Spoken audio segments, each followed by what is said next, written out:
What does it take to actually decarbonize one of Canada's largest real estate portfolios? And how does that relate to circularity?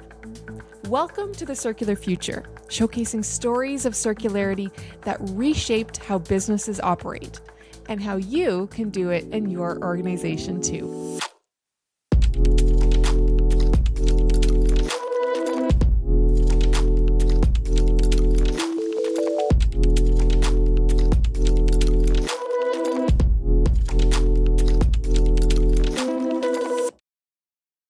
I'm your host, Steph McLarty, Head of Sustainability at Quantum Lifecycle Partners, your trusted partner in electronics circularity. Today, our focus is real estate and how ambitious net zero goals can unlock a number of business benefits, including circular ones, across an organization. I'm joined by Ariel Feldman, AVP Capital Projects and Sustainability Execution at Choice Properties, one of the largest real estate investment trusts in Canada with over 700 properties nationwide. Ariel unpacks Choice's goal of being net zero by 2050, how they are executing on this, and the benefits they are seeing. There is a ton of practical insight into the strategies to decarbonize in this episode, especially on the use of dual fuel rooftop units, and how their innovative green financing initiative is increasing adoption of this tech by their tenants. Even if real estate isn't part of your day-to-day work, there is great advice in this episode on understanding your business and also how to future-proof your organization, especially around sustainability. I hope you enjoy. We'll get started after this short message. How easy is it to work with Quantum? We accept anything that uses a plug or battery, including the battery, some pictures, any data destruction requirements, and any batteries in the equipment. We can manage it for you properly and safely.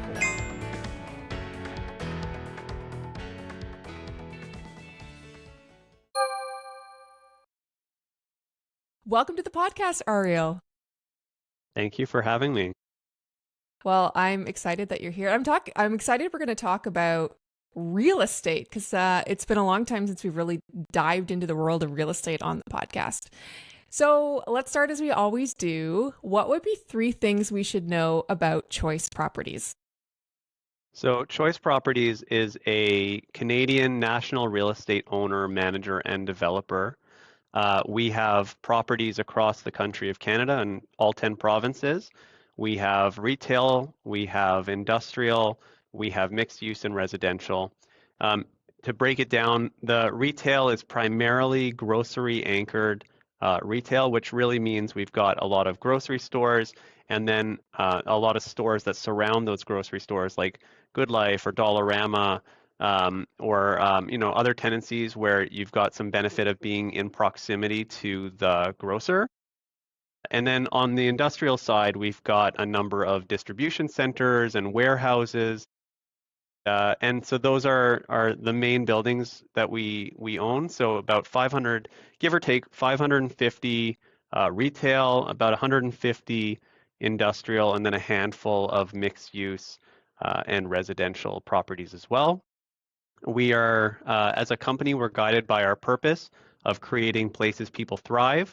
And what that means is we really see ourselves and our properties as the center of these communities and the economic drivers in many cases of these communities. So they're places that people come to work, to shop, and what we hope is to really thrive. So we want our properties, many of which, especially the retail, are really the centers of their community where people will come from around where they live and come to do their daily shopping.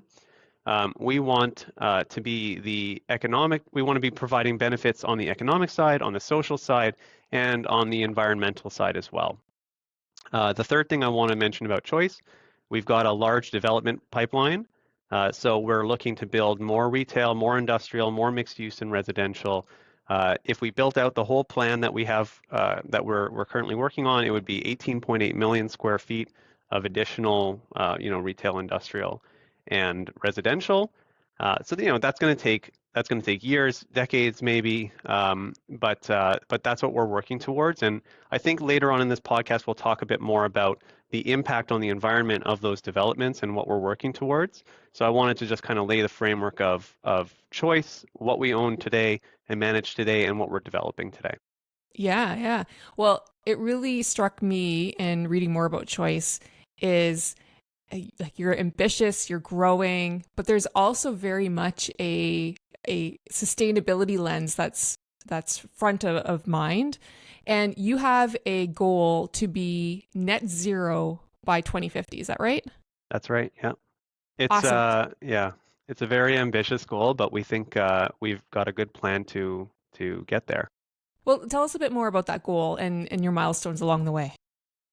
So we set the goal, the target in 2022. We've aligned the target with the Science-Based Targets Initiative, which is a global, global not-for-profit that really set the gold standard in corporate net zero target setting. And so what that means for us is that, so I'll start with the end. By 2050, we need to be able to reduce our emissions by 90% across our entire, portfolio of existing and development properties. We have an interim target as well. In 2030, we have to reduce our, I'll go into the details of what this is for your listeners, but scope 1 and 2 emissions, so our scope 1 and 2 emissions, which represent 2% of our overall emissions, we have to reduce that by 50%. And then scope 3 emissions, which represent 98% of our overall emissions, we have to reduce that by 30% by 2030. So we've got some goals along the way. That means that we're not, just setting a 25-year goal and waiting until 2049 to accomplish it. We have to make some progress as we go along the way. Yeah. Scope 1 and 2, if you're not aware, so scope 1 and 2 are the emissions that we are directly responsible for, and it's typically natural gas or electricity that we as Choice consume. And that's pretty small because most of our properties, we're not the occupier of those properties. We lease them out. And so the scope 3 is really our tenants, their emissions, their natural gas, their electricity use. And then the other big component of scope 3 for us is the embodied carbon, which is the development portion of it. So the emissions that are generated by the materials manufacturing, the materials, the construction of our buildings, all that. So those are the three buckets, and that's also why 98% of our emissions is in scope 3, and that's why it's important for us to include that, because otherwise we would only be looking at a very small portion of our emissions. Yeah, totally. And for listeners' reference, scope 3 emissions are really the supply chain emissions, and it is completely normal that the majority of an organization's footprint is in scope 3 and not in scope 1 and 2. And that's certainly the case at Quantum. We have different things that we focus on in our scope 3 around. It's our transportation is our big one, our trucks, third-party freight movements of the goods. It seems to me that there are a few real estate companies that are working on the environmental footprint of the buildings that are, really doing something, but there's a lot that aren't. So why was it important to Choice to set this net zero target in the first place? Yeah, like you said, we have some really great peers that are helping us to lead the way. But in the real estate market, I think there's a bit of a diversity of opinion on how important environmental is. And for us, it was pretty obvious that we should be setting these long-term targets, because we are a company that's, we're dedicated to building places that people thrive, and people won't be able to thrive if climate change, of course, becomes this huge issue. I mean, you can't thrive in a place where there's constant forest fires or flooding. So we know that the world is changing, and we as people need to, and as a company, need to do our part to, really fight climate change and protect the environment. And so it was really important for us to set that target. It also really aligns with our own corporate goals. We are a long-term company. We're owned ultimately by a family, multi-generational family, and so they are looking at this from a very long-term perspective, which gives us a lot more flexibility. We're not so focused. I mean, we are very focused on the short term, but we're looking at the short term in service of the long-term value that we can generate to all of our stakeholders. One of the core aspects of our strategy is to sustain operational leadership and excellence, and so doing that through ESG leadership is also, and we really can't be sustaining operational excellence if we're not leading on ESG as well. Mm-hmm. And so that was really important for us. So, like I said, it's important for us to be thinking about the long term. It's important for us to be thinking about not just scope 1 and 2, but scope 3. We want to make sure that we're doing our part. And that means that we have to take responsibility for our properties, whether we are the occupier or someone else is the occupier. And of course, we want to do our part to fight climate change. That's amazing. I actually got goosebumps twice while you were talking, because I think it's so admirable to think long term. Of course, there's short term goals and metrics that you have to meet, but in service of the long term and being a good company. And it reminds me a lot of what we believe and do at Quantum. Let's get into the strategy of your net zero target and how you're planning to get there. Like, what are the actual tangible things that you're going to be working on or are already working on? And because this is all about circularity, like, how does it relate back to circularity and this concept of resource efficiency? Yeah, so I'll talk about the three elements of our pathway to net zero. The first is really rooftop unit replacement and energy efficient equipment. The second is tenant engagement, and the third is embodied carbon with our development pipeline. So all of it relates to circularity because we're trying to work into our existing processes, into our existing equipment replacement cycle, into our existing development pipeline, ways that we can alter our behavior, alter our purchases, so that we are buying or supporting our tenants in purchasing or operating more efficiently, more energy efficiently, reducing their emissions. So there's a number of different ways that we're doing that. I'll start with the equipment upgrades. We've been taking an approach of rooftop unit replacements. So rooftop units are heating, ventilation, air conditioning units, or HVAC units, which sit on the roof of our buildings. And so we have thousands of these rooftop units across our portfolio. You'll have big ones and small ones, but they all sit up there, and their job is to heat and cool the space and ventilate the space below.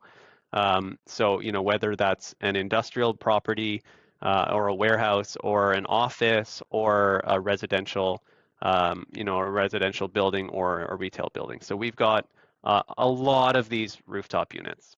And I'm not across the country, it's not entirely true, but in a lot of the country, we have natural gas as the main source of heat.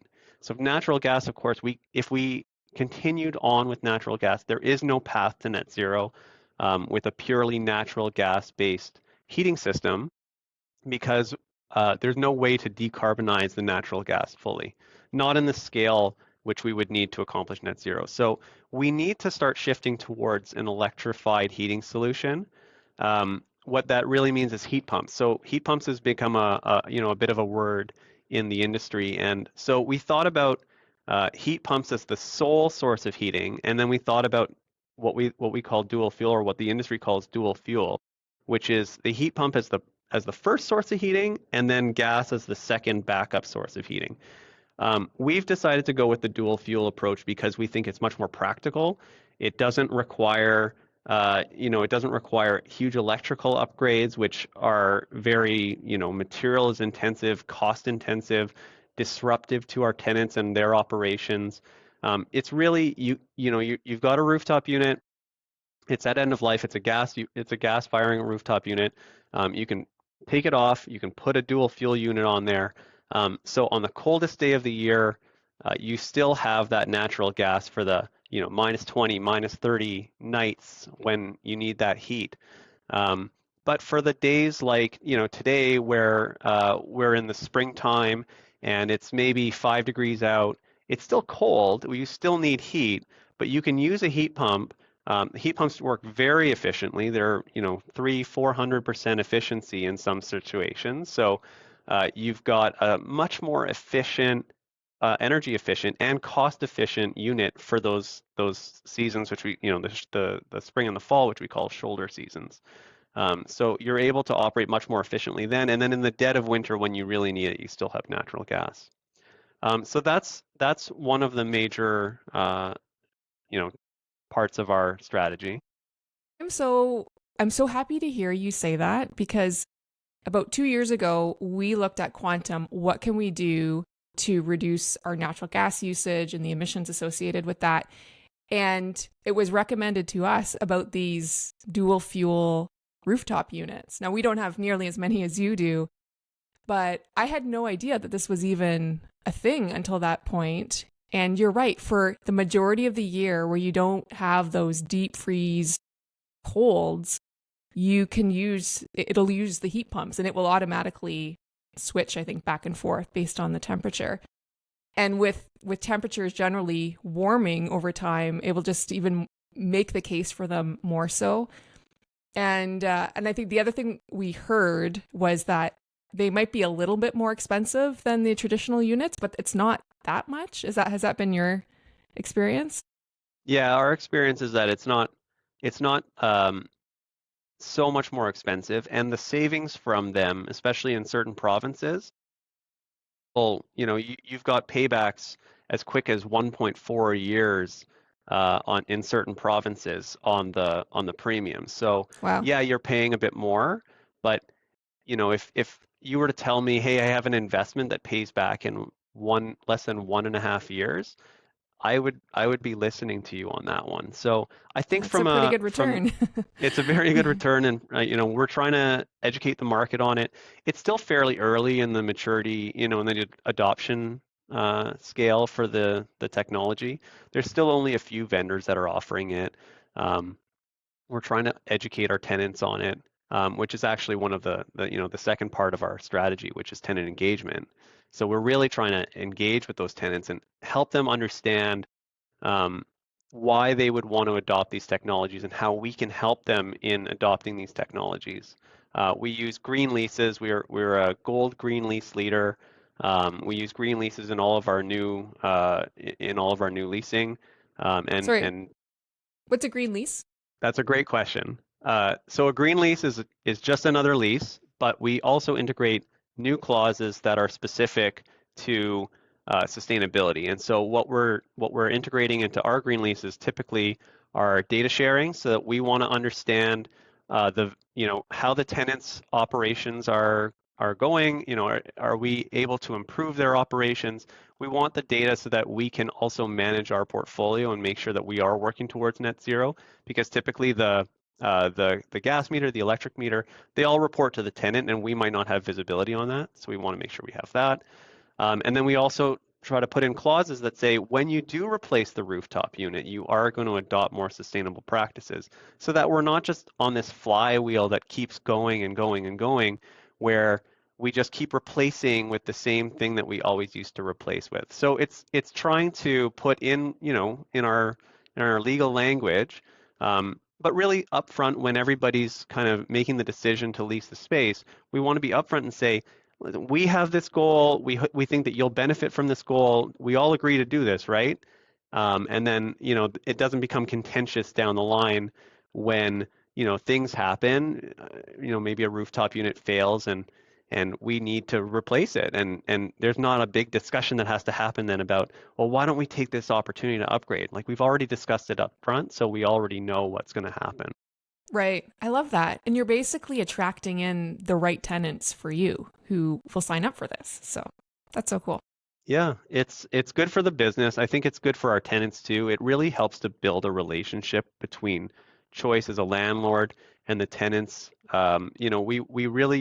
We thrive because our tenants thrive, and we don't want to be a landlord that's imposing requirements suddenly out of nowhere. We want to have these conversations early and upfront. And, real estate is a slow moving beast. The tenants might have 5 or more years of term. And so you want to make sure you take advantage of those opportunities, because we don't want to be coming back in 5 years and still doing the same thing. Some of these rooftop units could last 15, 20 years. So you do have a couple times that you have opportunities to intervene and upgrade them. But if you miss it, you might not be doing it for another 20 years. So we want to make sure we're upfront about that. That's awesome. And what was the third part of your strategy? So the third part is the embodied carbon reduction. And so this comes back to the development pipeline.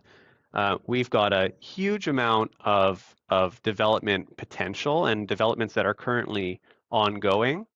And so what we're doing there is, on every new industrial and residential development, we're running a life cycle analysis. And when we run those life cycle analysis, what it does is it tells us, what materials we're putting into the building are responsible for the greatest emissions. So is it concrete? Is it steel? Is it the insulation? The windows? What is it? Where is it located? So, we might want to know, is it the roof or is it the foundation? Are there any things that we could do to alter that outcome, to reduce the amount of emissions that are being generated from the construction of the building? Could we reduce materials? Do we need as much concrete as we are using? Could we use low carbon concrete instead? What does that do for the cure times? How does it affect our schedule? So we're really trying to think through, the opportunities to optimize our development so that we're not continuously doing the same thing again. We're trying to intervene on that in those areas where we can reduce the emissions from our developments, because it is pretty substantial. It's about give or take 10% of our Scope 3 emission. Yeah, that is a lot. And do you find that the actual, like, where the embodied emissions are, does it change much from building to building, or is it primarily in say, the roof or the foundation? I think that it does change from building to building. It depends on how we're constructing it. Some buildings will be, but we're developing a very broad range of properties. So you've got, True. 30-story residential buildings and a 1-story retail building. And so it's going to be quite different. And then even within retail, it could change from building to building depending on, if like soil conditions, for example, how much of a foundation, how thick do you need to pour it? What are you putting on top of it? If it's industrial, are you going to be designing it differently? Is it going to have to handle all the weight of the the racking inside the warehouse? And so what does that do to the foundation? Do we need to have a thicker foundation? Does that mean that the concrete takes more of an impact than the steel? So we really do need to run it on all these different properties, because otherwise, when we have best practices that we try to implement, but otherwise you're just assuming what the best outcome is or what the best intervention is without actually measuring it and really understanding the impact that you're having. Sure. Yeah, that makes sense. So each of these 3 initiatives sound very forward thinking. I mean, I'm personally very impressed, but I can only imagine that there may be challenges that come up along the way. Can you speak to some of the challenges that you faced and what you've done? Well, for sure. I mean, it wouldn't be fun if it wasn't challenging. This is true. And I think some of the challenges, I'll talk about the dual fuel. It said there's not too many vendors that are offering this yet. So the pricing, I think, it's high. And one of the things I'm curious about, is it high because it's not yet being adopted broadly? Once it's adopted broadly, I think you're going to start seeing more innovation in it, more efficiencies in the manufacturing, which will help drive down the cost premium. So we are actually quite interested in helping not just our tenants, but even our peers understand the value of it. I think we're very public and vocal about the benefit of this, because if our peers start to adopt this, yeah, of course they're competitors with us, but we all would benefit collectively if there was more adoption to these products. so there's a few things that where it'll really be a benefit is the longer lead times right now. So one of the biggest challenges we have in the adoption is that if your rooftop unit fails in the dead of winter, say a heat exchanger cracks and all of a sudden you've lost your heat, you can't wait 8 to 9 weeks to get a new heating system. You're going to have True. to shut down part of your operations to do that, or at least run temporary heaters in the space. It's very disruptive. It doesn't look good for tenants and their customers. And so they're really looking for an immediate replacement. And right now, the only option for them is a standard gas unit. So we're trying to get the lead times down. And we've worked with our vendors, we've partnered with our vendors, and we're buying in a volume now where they are guaranteeing us better lead times, Mm, but still not. It's not sitting on a shelf somewhere ready to be installed, so you can't get it the next day typically. Um, Another area where it's an issue is specialty use cases like gyms, which have very high humidity requirements. We need to obviously be able to deal with that humidity.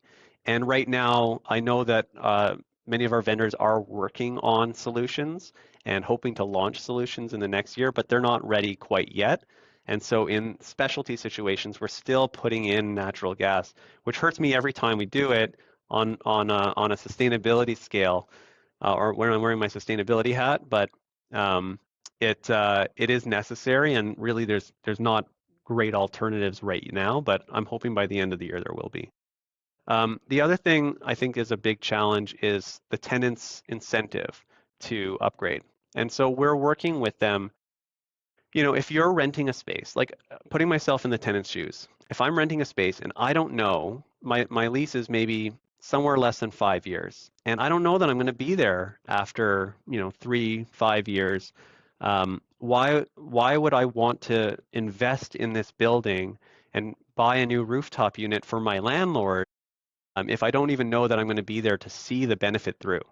right. And so you might, if you have to invest, you're going to probably buy the least expensive thing you can get away with.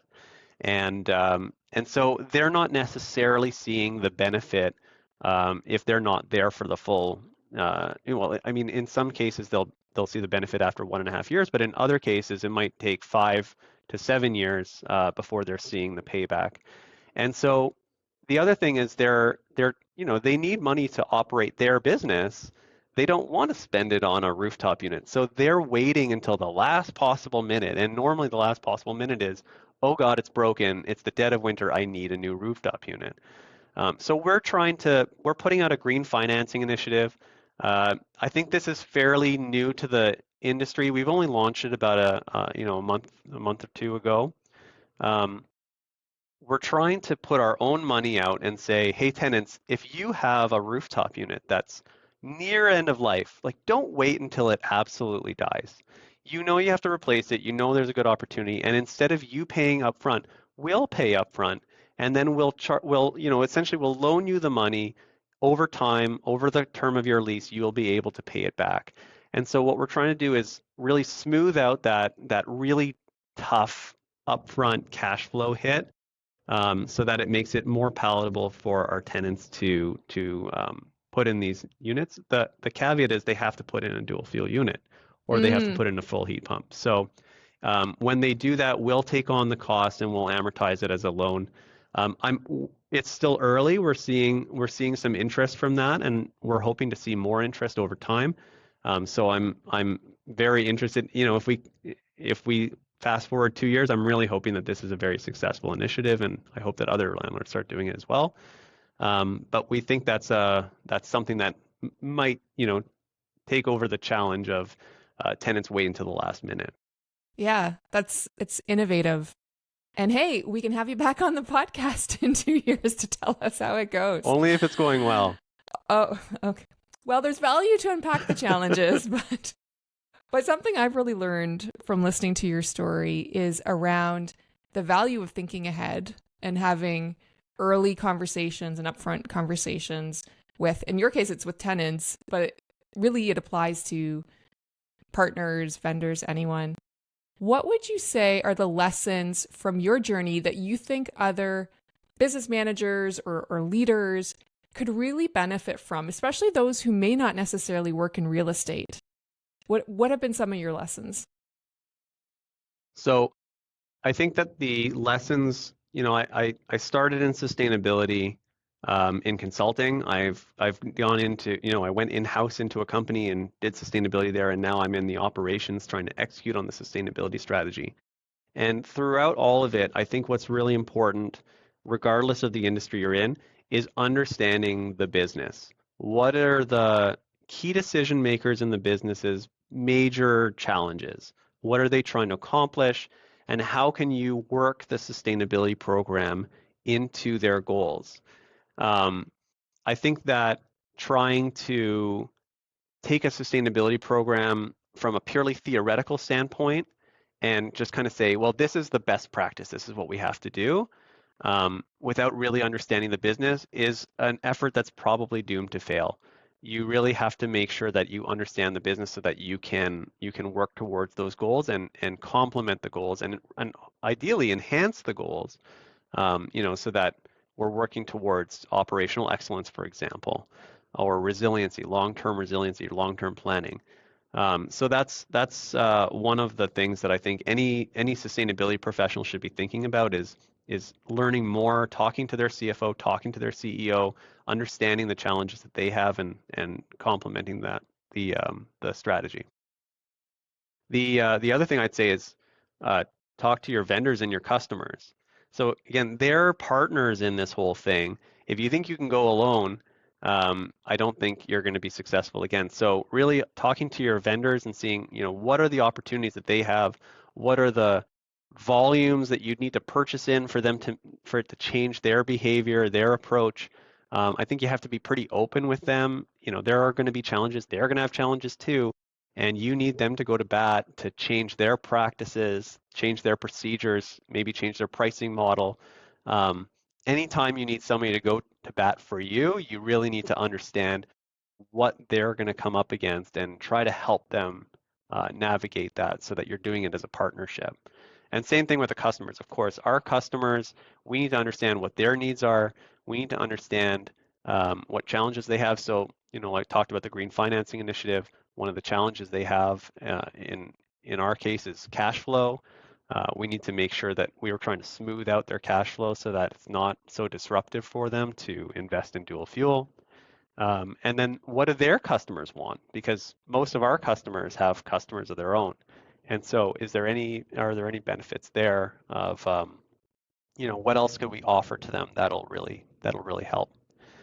And then the third thing I would say is you're not going to build a sustainability program in a year, in a day, for sure not. You're not going to build it over a course of a year. It's going to take many, many years, and it's a long-term iterative process. So start small.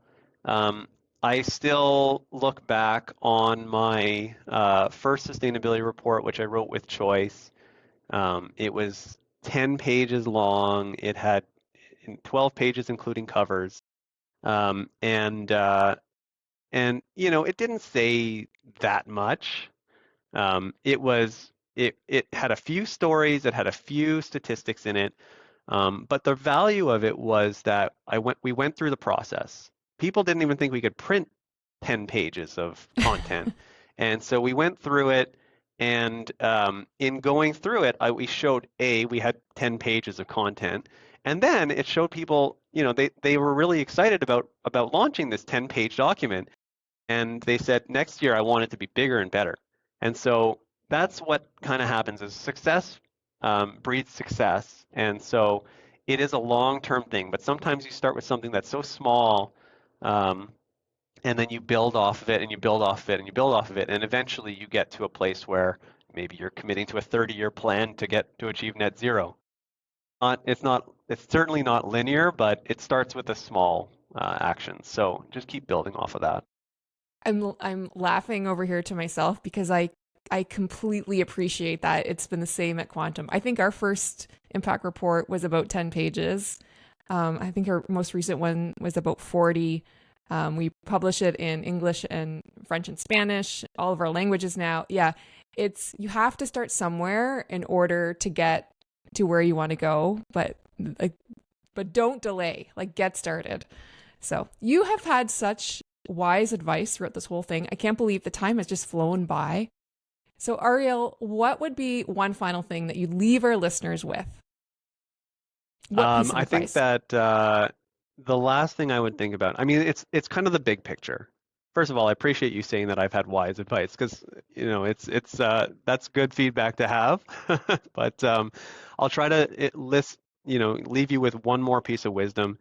Um, Sustainability has its ups and downs. And right now, it feels like we're going through a bit of a downturn in sustainability. And I think that is true. I think that people are focused on short-term issues, which are different than sustainability. It's felt like sustainability has been such a big piece of the conversation over the last 3 years, and I think that has diminished. But if again we think of the long term, like 30 years ago, nobody in corporate America or Canada was talking about sustainability at all.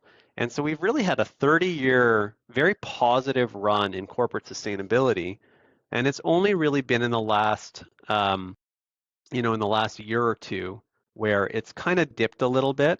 I know it's going to come back because we know the fundamentals are there. We know that it's about risk management. It's about like climate change is getting worse, and we know that people are going to get more vocal about it. Like the summer's coming. We're going to have massive storms. We're going to have fires. We're going to have droughts. It's going to happen. It's a tragedy. It's going to happen, and people are going to start thinking about it again. It's going to become part of our day-to-day reality. And so it's not going anywhere. I think that we're not talking about it as much as we used to, but that is going to change. And so if you're building the platform now, if you're building the knowledge, if you're building the resources, you're building the partnerships, you're working to understand your business, your customer's business, your vendor's businesses, that's all going to pay off when things shift again, because it is going to shift. And so the players, the companies, the people, the organizations that are ready for that change are going to be able to take off and really lead the market and deliver operational excellence. And so I think that's where I would leave your listeners with is think about being ready for that change again and focusing on the short-term things that we can do today Mm-hmm. while we ride out the long-term wave. Yeah, that is again another wise piece of advice. So basically, focusing today, understanding the business. I mean, what we see and hear from our customers time and again is that they are very much still interested in sustainability, but the language is all around increasing revenue, reducing costs, reducing risks, helping them with their brand, like all the business fundamentals. So, but to your point, it can all shift again and it will shift again. And so be ready. Thank you so much, Ariel. You have been fabulous, and I really appreciate you taking the time to share all your wisdom here on the podcast. It's been a great time, a great conversation. Thank you for having me. And remember, if you are looking for a partner to help you manage the life cycle of electronics, we'd love to chat. Head on over to quantumlifecycle.com and contact us. This is a Quantum Lifecycle podcast, and the producer is Sanjay Trivedi. Thank you for being a circular future champion in your company and beyond. Logging off.